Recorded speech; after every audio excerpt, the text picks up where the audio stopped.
Oi! Hoje a gente vai falar sobre a estetização e o cinismo na comunicação e futuramente responder como se comunicar diante de uma sociedade assim. E o grupo que vai discutir esse assunto com vocês hoje é a Carolina, a Isabela, o João, eu, Helena e a Maria.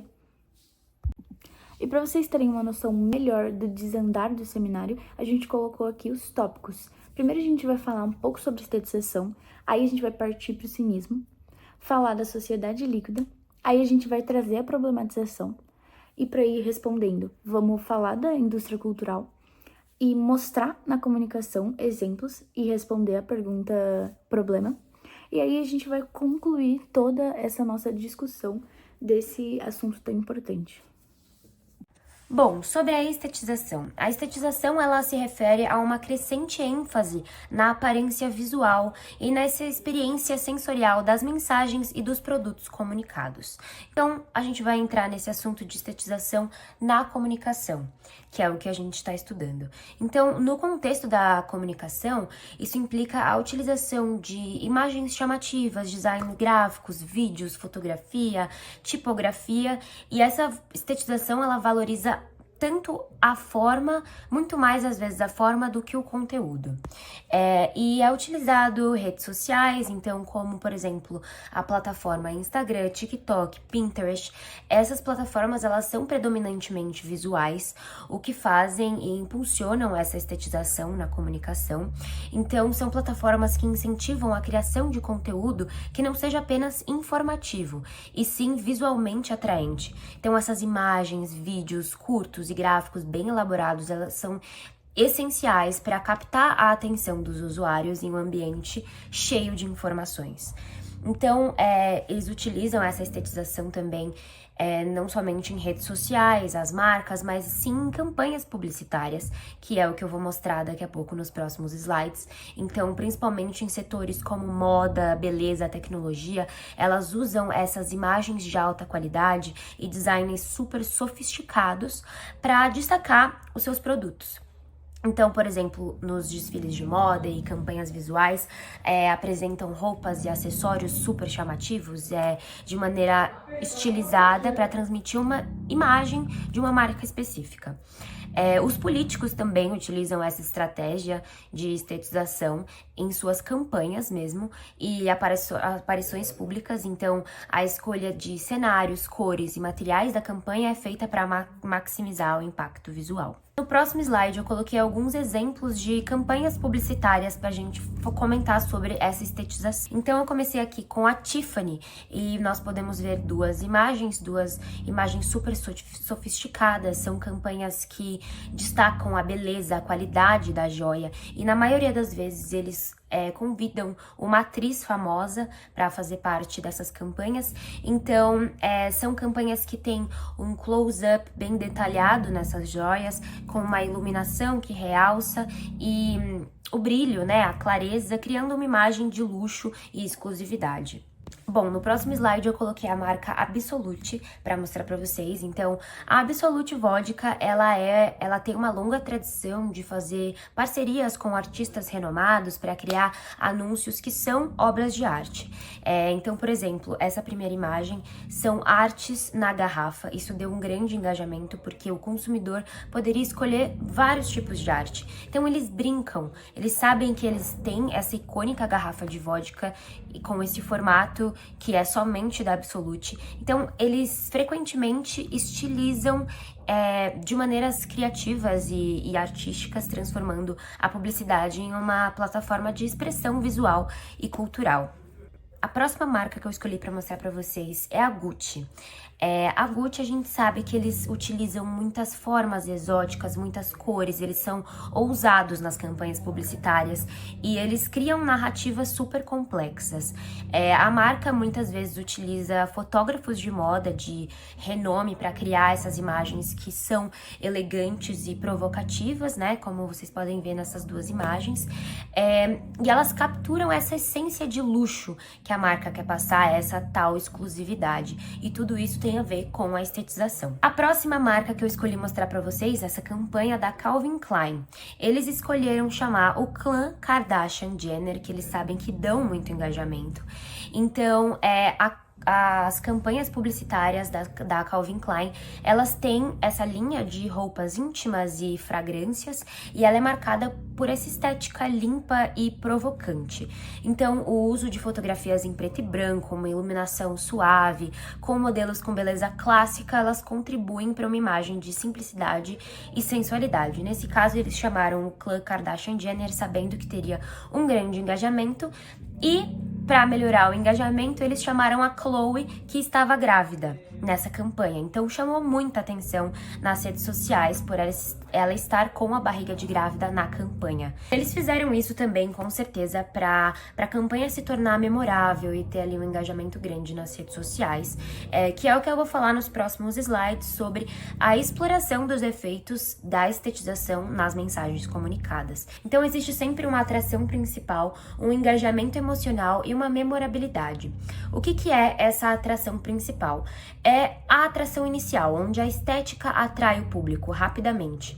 Então a gente sabe que a gente vive em um mundo líquido, onde a gente recebe muitas informações nas redes sociais, a cada momento a gente tá ali rolando o feed e vem muita coisa ao mesmo tempo, então é um ambiente saturado de informações. Então essas campanhas, elas fazem com que prenda a atenção do público, fazendo com que tenham designs atraentes, gerando um interesse imediato em destacar a imagem. E o próximo ponto seria o engajamento emocional, onde esses elementos estéticos provocam emoções, criando uma conexão mais forte com o público.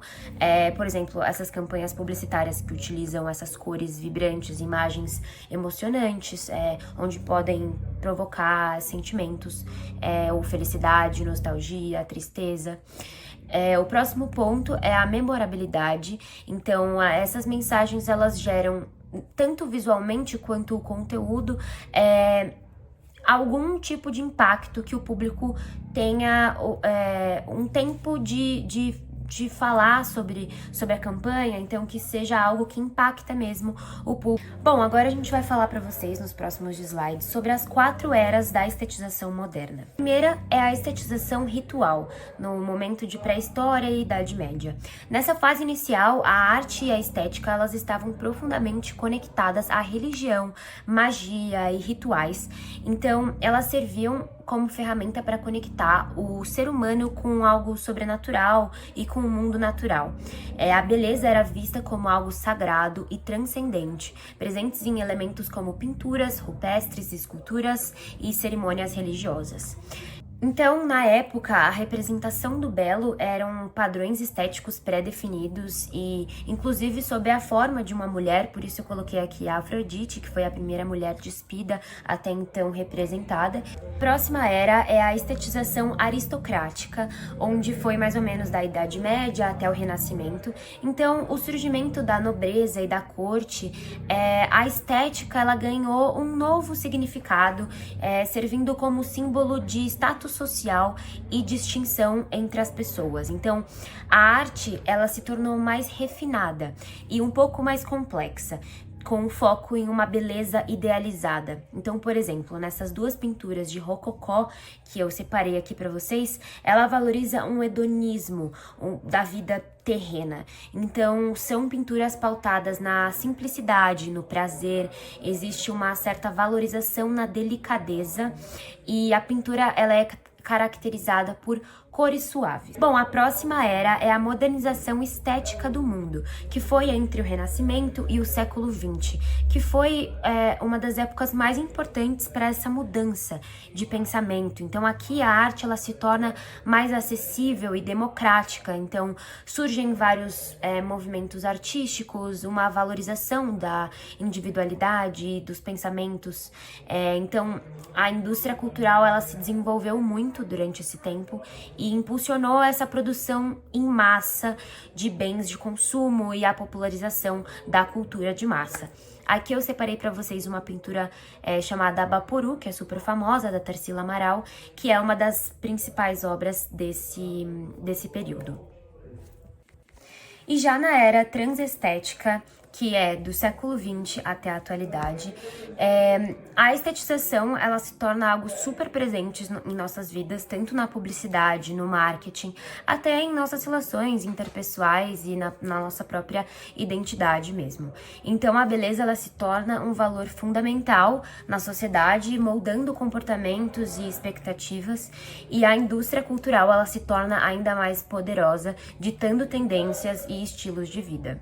Então aqui eu trouxe 2 exemplos de campanhas publicitárias. A primeira é a da Victoria's Secret, que fez há muitos anos atrás esse The Perfect Body. Foi super criticada nas redes sociais e outra marca fez tipo um shade e refizeram essa mesma campanha com outros corpos e colocaram o mesmo tema, The Perfect Body. Então, essa indústria cultural, ela dita tendências e é importante você estar sempre ligado com o que está acontecendo no momento. Então, foi super criticada da Victoria's Secret e refizeram depois. Então, essas 4 eras da estetização moderna, elas demonstram como a estética se transformou ao longo da história, moldando a maneira de como a gente percebe e interage com o mundo. Então, essa estetização tem diversas formas e exerce um papel significativo na sociedade, influenciando as nossas decisões de consumo e também as nossas relações sociais. Então, é importante ressaltar que a estetização é um processo complexo e com muitas facetas que se manifestam de diferentes maneiras em diferentes contextos.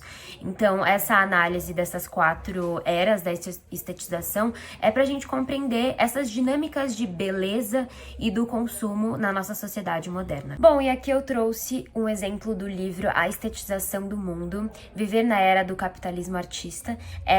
Eles chamam isso de capitalismo artista, esse desenvolvimento do consumo acelerado hoje em dia. Então, eu separei uma frase que é: o capitalismo estético produz indivíduos transestéticos que são drogados do consumo. Então, esse livro discute nas dimensões culturais, simbólicas, econômicas, ideológicas, o capitalismo nessa era de hipermodernidade. Então, os setores, eles conversam entre si, e a estética está presente nas formas e nos conteúdos dos produtos. É isso que ele discute no livro, e é um livro super legal para a gente entender mais sobre a estetização. O cinismo na esfera da comunicação é marcado pela desconfiança e descrença em relação aos discursos e ações. Frequentemente, ele vem acompanhado por ironia e sarcasmo. Essa atitude revela uma visão cética e muitas vezes crítica em relação ao que está sendo comunicado, questionando a sinceridade e a honestidade por trás das mensagens transmitidas. Ao adotar o cinismo, as pessoas tendem a duvidar das intenções por trás das palavras e ações dos outros, adotando uma postura defensiva e questionadora em relação ao que é comunicado. Em Cinismo e Falência da Crítica, Vladimir discute como o cinismo torna desafiador compreender verdadeiramente uns aos outros e confiar no que é comunicado. Ele explora como o cinismo permeia não apenas na esfera da comunicação, mas também afeta a confiança interpessoal e a compreensão mútua. O cinismo, ao questionar todos os aspectos da vida, desde a beleza até a política, as crenças e até mesmo a sexualidade, os cínicos pregavam uma vida natural, despojada de falsidade e ilusão, e enfatizavam a importância de viver de acordo com a verdade, mesmo que isso implicasse em confrontar as convenções sociais e culturais dominantes. Essa visão radical da existência desafia as normas estabelecidas e convida à reflexão sobre o significado da autenticidade na vida humana. Depois dessa pequena introdução sobre o que é o cinismo, eu separei 2 exemplos que fazem analogia a momentos históricos para entender melhor. O primeiro é o fascismo. Com as suas propagandas e manipulações, ele era visto como uma forma de cinismo moderno, porque ele utilizava da ironia e de discursos enganosos, buscando o poder acima de qualquer coisa e a qualquer custo. E o segundo exemplo é o Juliano, que foi um imperador romano, que ele escrevia textos contraditórios do que ele realmente acreditava e pregava, só para confundir os seus inimigos para poder enganá-los. Beleza, mas qual que é a diferença entre o cinismo e a ironia? Apesar deles serem muito parecidos, A ironia, ela usa a linguagem para dizer o contrário do que ela quer realmente dizer, muitas vezes utilizando de humor e crítica. Já o cinismo, ele é mais pessimista e negativo, e ele questiona a sinceridade e as motivações pelo qual a pessoa está querendo comunicar aquilo. Beleza, mas quais os verdadeiros impactos que o cinismo pode trazer pra gente no nosso dia a dia? O cinismo, ele pode levar as pessoas a seguirem rituais e crenças, mesmo sem acreditar neles, apenas por medo ou conformismo. A ideologia, nesse caso, ela se torna um instrumento de controle, não de fé. Um exemplo muito mais prático disso no nosso dia a dia são pessoas que seguem crenças, seguem religiões, apenas para, de uma forma, seguir o fluxo, para elas não irem contra o que a maioria acredita. Não porque elas realmente acreditam naquilo, elas só querem ser bem vistas perante ao resto da sociedade. E agora, para ficar um pouquinho mais perto da nossa realidade, eu decidi explicar como o cinismo ele aparece e como ele pode impactar no nosso meio, no dia a dia, através da mídia, da publicidade e na política. Na mídia, o cinismo ele pode se apresentar por meio de manchetes sensacionalistas, coberturas tendenciosas de evento e busca incessante por cliques na internet. Muitas vezes, em detrimento da qualidade da informação, podem alimentar o cinismo na mídia. Já na publicidade, ele aparece por meio de propagandas enganosas, exageradas, com apelos emocionais manipulativos e a falta de transparência em relação aos benefícios que aquele produto pode realmente trazer. Já na política, ele aparece por meio de discursos vazios de conteúdo, promessas eleitorais não cumpridas e a percepção de que os políticos priorizam seus próprios interesses em detrimento do bem-estar da população. E eles podem gerar um sentimento generalizado de cinismo na política. Eu trouxe aqui 2 exemplos para a gente ver na prática como isso realmente funciona na mídia. E eu trouxe 2 manchetes aqui. A primeira diz: mortos após imunização chegam a 19 mil. Entenda por que isso não reduz a importância da vacinação. Uma manchete que chega a ser, assim, até tendenciosa em relação às vacinas na época da Covid-19, dando até meio que a entender que existe uma relação entre essas 19 mil pessoas mortas com elas terem tomado vacina de fato. E a outra, a segunda, é só se nasce com 2 pernas e sofre bullying na escola.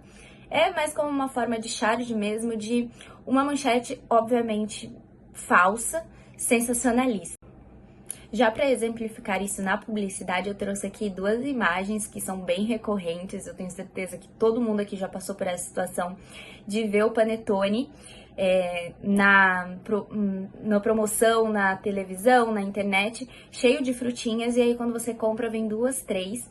A mesma coisa que alguns anos atrás ainda virou meme na internet sobre os lanches de redes de fast food, que na foto eles são lindos, eles são grandes, e quando você compra eles são minúsculos, nem um pouco parecidos com os da foto. Já na política, eu trouxe aqui 2 charges que a gente facilmente encontra na internet, muitas outras como essa, mas para exemplificar mesmo o descontentamento da população com os políticos, com essas promessas eleitorais que nunca são cumpridas e com o enorme número de corrupções que nós temos hoje em dia na política. O cinismo, ele corrói a confiança da população nas mensagens comunicadas, dificultando o diálogo social e a construção de um ambiente saudável para a troca de ideias. E aí eu trouxe aqui alguns tópicos para deixar mais claro qual o impacto do cinismo nas mensagens. O primeiro é como ele dificulta o engajamento. Por quê? Quando um público ele está cínico, ele é menos propenso a se engajar com mensagens, seja consumindo conteúdos, participando de debates ou apoiando algumas causas. O segundo é o aumento da polarização. O cinismo ele pode levar a uma fragmentação da sociedade, com grupos distintos se recusando a ouvir ou considerar as perspectivas uns dos outros.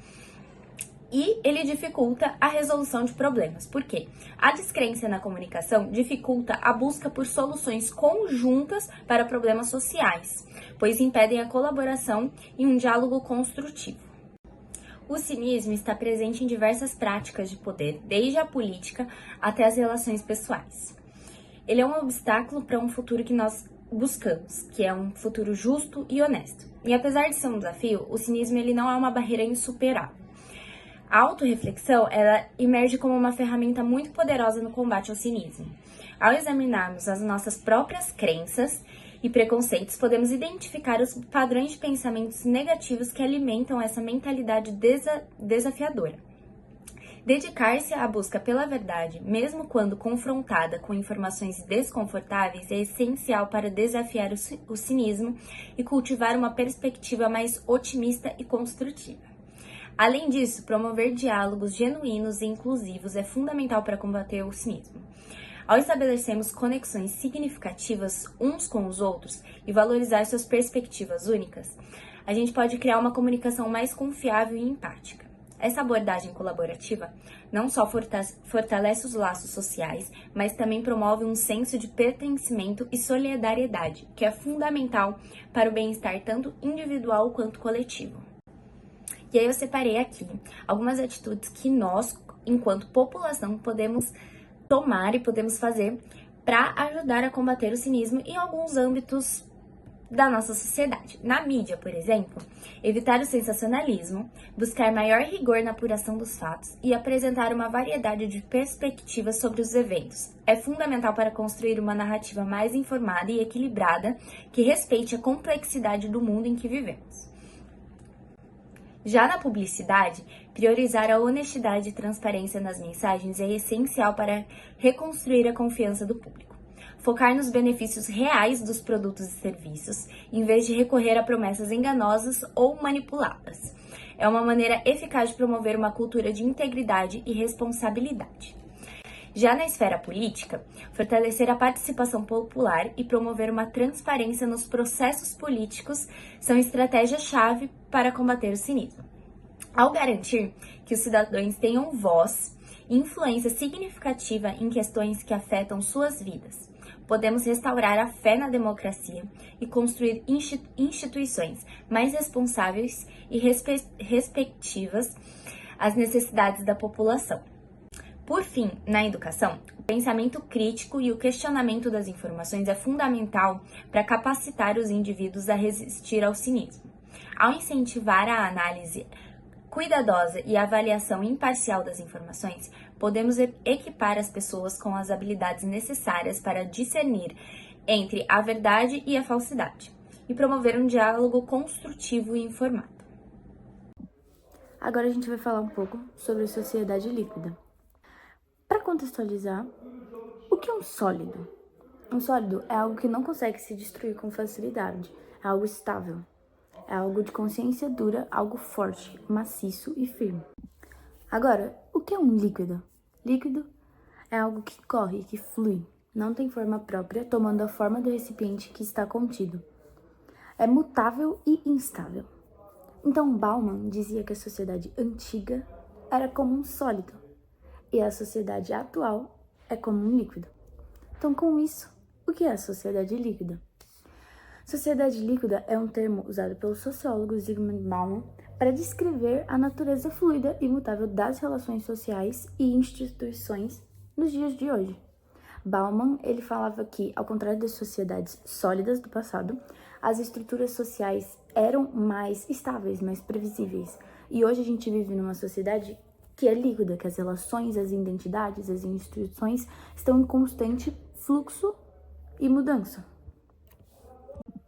Nessa sociedade líquida, Bauman dizia que as coisas mudam o tempo todo. Relacionamentos, trabalho, tecnologia, tudo parece estar se transformando o tempo todo. Na tecnologia, a gente pode ter a obsolescência programada como exemplo disso. Os produtos e dispositivos se tornam descartáveis em um ritmo muito acelerado.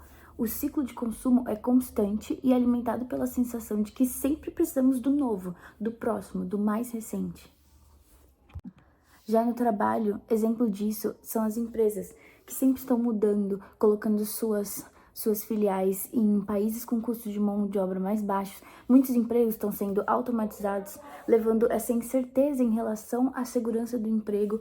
Isso também se torna instável.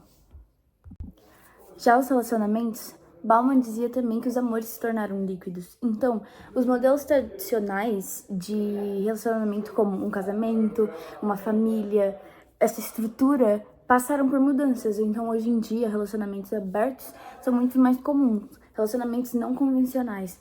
Então, isso também se tornou fluido, passou por essa mudança.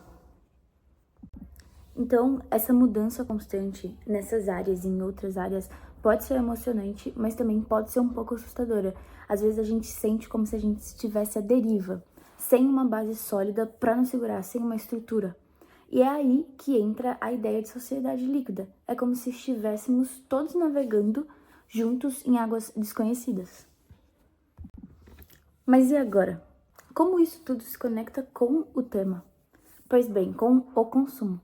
Porque além de todas essas instabilidades nessas áreas, Bauman também discutiu sobre o consumo e como o consumo age dentro dessa sociedade nova. Então ele vai falar muito sobre o consumo como identidade, o consumo e identidade, essa relação, e também nós como mercadorias, como nós também nos tornamos produtos dentro dessa sociedade. Então, uma maneira que Bauman aborda o consumo dentro dessa sociedade líquida é como uma forma de ilustrar como os indivíduos lidam com essa incerteza e essa fluidez das relações sociais. Ele argumentava que em uma sociedade onde as identidades são fluidas e as relações são voláteis, o consumo torna-se uma maneira pela qual as pessoas buscam criar estabilidade e significado em suas vidas. Então, na sociedade líquida, as pessoas muitas vezes se veem confrontadas com uma infinidade de escolhas e possibilidades, elas ficam perdidas, mas sem uma estrutura sólida para orientá-las. Nesse cenário, o consumo pode oferecer uma sensação que passa de segurança e pertencimento. As pessoas buscam constantemente por novos produtos, experiências e identidades para se adaptarem às mudanças rápidas ao seu redor e para construírem uma imagem de si mesmo que pareça estável, mesmo que seja temporária. Então, isso influencia muito o consumo, porque as pessoas estão sempre buscando essa sensação de estabilidade e de pertencimento. Então, Bauman, no final, argumentava que o consumo se tornou uma forma de expressão, uma forma de mostrar sua identidade e uma forma de mostrar o seu lugar na sociedade, onde as pessoas elas constroem essas narrativas sobre si mesmas através dos bens que elas consomem. Porém, essa busca por essa estabilidade através do consumo é uma ilusão, já que os produtos e identidades adquiridos podem ser descartados ou substituídos rapidamente em um ambiente onde tudo muda constantemente. Aí a gente pode ver nas imagens exemplos de pessoas que tornam o que elas consomem a identidade delas. Nesse mundo onde tudo muda, elas sempre vão estar buscando alguma coisa que possa trazer esse pertencimento. E muitas vezes são nos bens, nos produtos. Bauman também discutiu a ideia de que nessa sociedade os indivíduos muitas vezes são tratados e até mesmo se veem como mercadorias. Então, ele explorou como o capitalismo contemporâneo e a cultura do consumo influenciam a forma como as pessoas se percebem e são percebidas uns pelos outros. Então, ele fez um conceito que é de liquidação ou liquidação humana, que descrevia as relações humanas, incluindo as relações de trabalho, que estão cada vez mais sendo moldadas por essa lógica de mercado. Ele argumentou que, assim como as mercadorias nas prateleiras de uma loja, os indivíduos são avaliados com base em critérios de utilidade, eficiência e valor de mercado. Então, é como se a gente fosse produto. Nesse contexto, os indivíduos podem sentir uma pressão de se promoverem como produtos também, já que eles são vistos, eles meio que entram na onda e tentam se promover como produtos também. Então, eles tentam ficar mais atraentes, moldando a identidade e comportamento de acordo com a demanda do mercado. Então, a identidade e a personalidade das pessoas fica instável, fica mutável, porque ela tenta se adaptar ao que o mercado quer dela.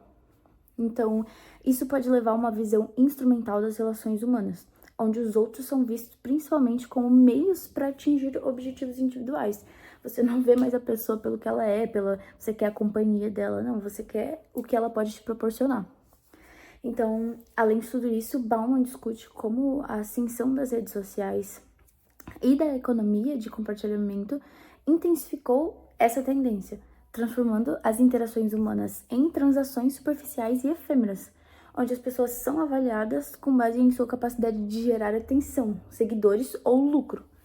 Então, nas imagens, eu coloquei um exemplo, a gente colocou um exemplo dos aplicativos de namoro, que eu acho que é o que melhor exemplifica isso. É literalmente um mercado de pessoas. Você escolhe aquela pessoa que você quer, que tá escrito as características que você mais gosta. Literalmente um mercado de gente. E para problematizar essa nossa discussão, é possível acompanhar e estar alinhado com todas as propostas e diferenças que surgem tão rapidamente no mundo líquido, apresentar narrativas verdadeiras, onde as falsas realidades são mais aceitas, ou fazer o uso ético e realista dos recursos estéticos, onde as motivações sensoriais são mais relevantes. Com toda essa complexidade e divergências, como é possível comunicar em um mundo líquido, estético e cínico? Iniciando então o encaminhamento para a resposta da pergunta norteadora, vale a gente contextualizar um pouco a indústria cultural e esse conceito que consiste na interpretação e na percepção das artes como uma mercadoria, não só as artes como uma cultura. Então, a transição consequente do afastamento do pensamento artístico, da potencialização do consumo da experiência ser sobreposto pela experiência do consumo. Então, cada vez mais as pessoas têm a necessidade, antes de obter algo, do que interpretar, obter algo fisicamente e materialmente, do que obter o conhecimento sobre determinado produto. Recontextualizando, então, o que as meninas já falaram um pouco sobre cinismo e estetização, para a gente conseguir oficializar a nossa resposta da pergunta, acho importante a gente ter alguns conceitos esclarecidos. Primeiro é do cinismo, e para a gente conseguir exemplificar melhor ainda o que já foi discutido sobre o que seria o cinismo na comunicação, vale a gente trazer uma propaganda da Takis, que se mostra justamente com o cinismo de um desafio, propondo uma certa negligência em relação a quem conseguiria ou não consumir aquele produto, naturalmente de uma forma reversa, causando estímulo à compra, uma vez que você desafia o consumidor a consumir um produto em troca do mérito de conquista daquilo. Então fiquem agora com o vídeo da campanha da Takis de Se Não Aguenta Não Come, que veio muito intensa para o Brasil em 2024.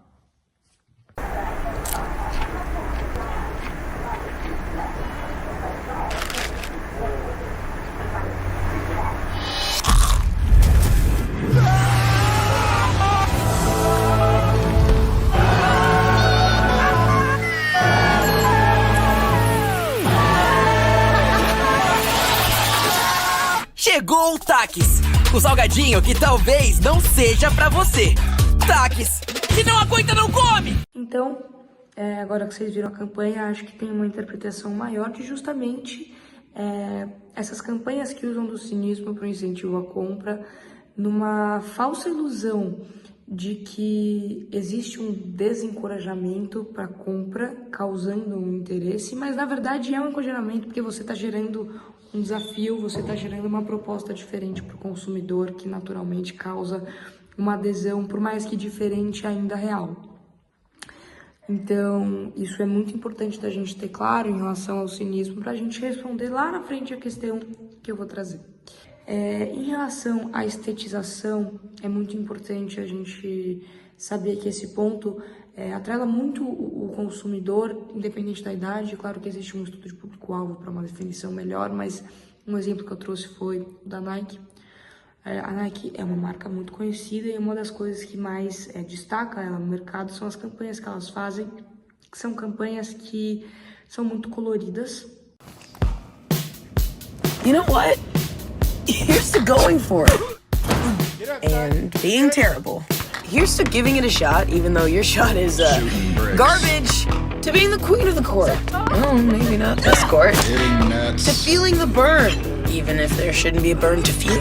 To trying your best, even though your swing is the worst. Here's to going down way harder than you get back up. Possibly one more ball. To giving it your all, even though you kind of suck. But you know what doesn't suck? Trying to do something you've never done before.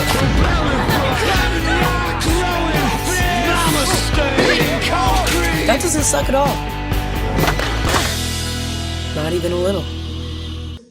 A Vai no Novo é uma campanha que tem uma identidade visual muito legal. As propagandas costumam envolver vários esportes, vários estímulos visuais de movimento, de queda, de falha, de acerto, de vitória, de derrota, que causam um estímulo visual e, além disso, causa certa familiaridade com o consumidor que se identifica tanto no cenário de derrota, quanto de vitória, quanto de falha, quanto de acerto.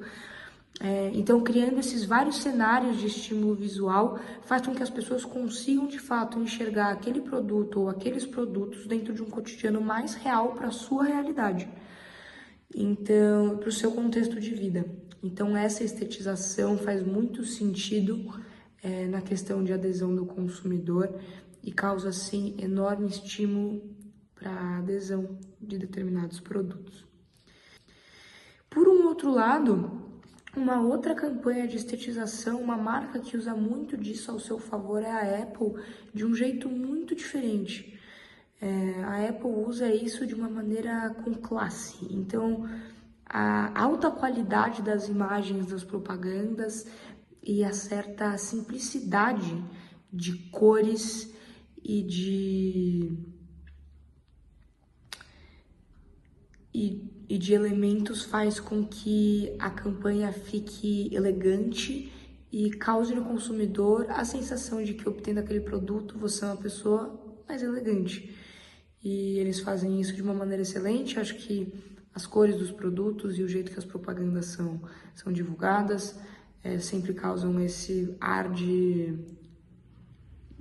chiqueza para os produtos da Apple, então causam no consumidor esse retrato, uma vez que esse produto é aderido. Bom, a gente tendo então um pouco mais exemplificado a questão do cinismo e da estetização, acho que vale a gente chegar de fato na questão norteadora, que é como comunicar então num mundo líquido, estético e cínico. E a gente separou 4 elementos que a gente acha essenciais para uma comunicação mais eficaz. A primeira é justamente a autenticidade e transparência. Na prática um ambiente de cinismo é predominantemente importante que a transparência e a autenticidade sejam fundamentais na hora de escolha. As marcas e os comunicadores devem ser genuínos em suas mensagens práticas. Por exemplo, a Patagônia fez uma campanha sustentável que está escrito "Não compre essa jaqueta", que paradoxalmente promove a marca a ser transparente sobre os impactos ambientais dos seus próprios produtos, mas de um jeito ou não causa também certa adesão do consumidor. A segunda coisa é uma coisa que se relaciona muito com a propaganda da Nike, que eu citei anteriormente, que são narrativas envolventes e humanas. Então, contar histórias que ressoam emocionalmente e humanamente com o público e ajuda a cortar através do cinismo e criar conexões reais com o consumidor um pouco mais pessoais. E esse é um dos exemplos da campanha da Nike. Tem outra campanha da Nike que chama Dream Crazy, que utiliza narrativas inspiradoras e pessoais para conectar emocionalmente os consumidores e transcende um simples marketing de produto, porque causa algo ainda mais emocional e mais relacionável com o cotidiano natural do ser humano. A terceira é a utilização de ironia e humor.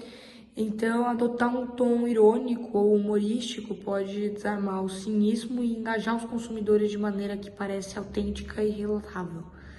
Então, um exemplo seria a campanha Be Stupid, da Diesel, que usa a ironia para criticar seriamente a seriedade excessiva, ao mesmo tempo que promove um estilo de vida irreverente. Então, essa ideia de malandragem, principalmente em um país que a gente vive, que que causa certa adesão no quesito de humor. E por fim, e não por isso menos importante, é design e a estética atraente. Então, investir de fato em um design visual de alta qualidade, que seja esteticamente não só agradável, mas diferenciável. A estética deve ser usada não apenas como um ornamento.